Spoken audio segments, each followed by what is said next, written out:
बिहार विधानसभा और बिहार विधान परिषद में राज्य के माननीय मुख्यमंत्री नीतीश कुमार जी के द्वारा जो अमर्यादित वक्तव्य दिया गया है वह वक्तव्य घोर निंदनीय है और संसदीय लोकतंत्र के लिए वह दिन जिस दिन उन्होंने वक्तव्य दिया था वो काला दिवस के रूप में मैं उसको मानता हूँ। चूँकि राज्य का मुख्यमंत्री उस प्रदेश का आईना होता है और जिस तरह से महिलाओं के सामने उन्होंने अमर्यादित टिप्पणी की, पूरा बिहार ही नहीं पूरा देश उस टिप्पणी को सुनकर शर्मसार हो गया। मुख्यमंत्री के इस वक्तव्य को आरजेडी के जो नेता हैं तेजस्वी जी, उन्होंने उसका समर्थन किया। महागठबंधन के जितने दल हैं वो सब उस वक्तव्य का समर्थन कर रहे हैं।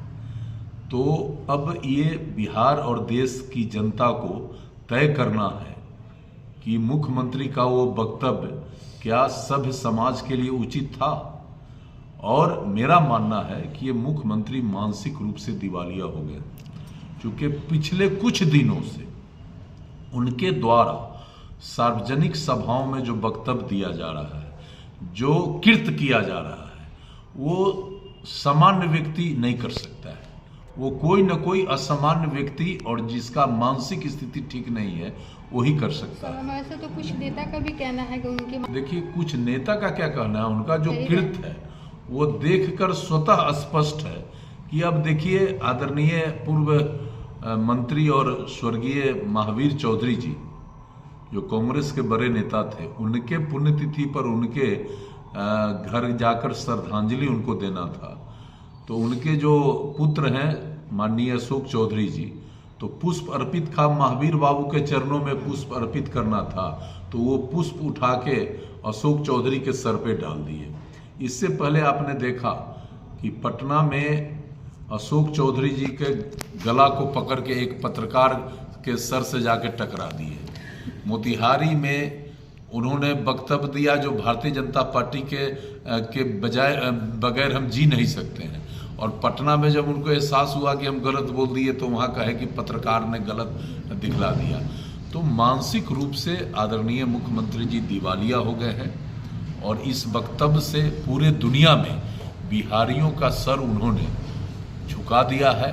अब कोई बिहारी छाती ठोककर यह नहीं कह सकता है कि हम बिहारी हैं, क्योंकि जब बिहार का मुख्यमंत्री ही महिलाओं के प्रति सदन के अंदर जो वक्तव्य दिया, न केवल पूरा देश शर्मसार हुआ है बल्कि महिलाओं को भी इन्होंने इतना अमर्यादित किया है कि जिसका चर्चा करना काफी मुश्किल है। कहीं न कहीं इस्तीफा की भी बात आ रही है। हमने तो कहा था, ऐसे भी जो स्थिति है माननीय मुख्यमंत्री जी का मानसिक, उनको सीधा इस्तीफा दे देना चाहिए।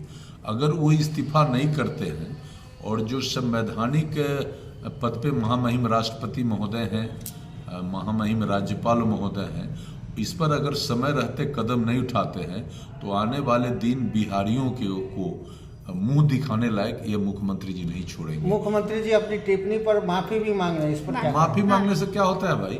आप किसी का मर्यादा का हनन कर दीजिए, वो भी जो है सो लोकतंत्र के मंदिर में, और दावा करिए, और जो बात बोल रहे हैं उसको उस पर आप पत्रकारों को इंगित करके उस बातों को आप मुस्तैदी से उस बातों को जो है सो समझाने का काम कर रहे हैं, और फिर आप माफी मांग रहे हैं। ये क्या मतलब है? माफी तो उस चीज का होता है जो भूल बस हो जाता है।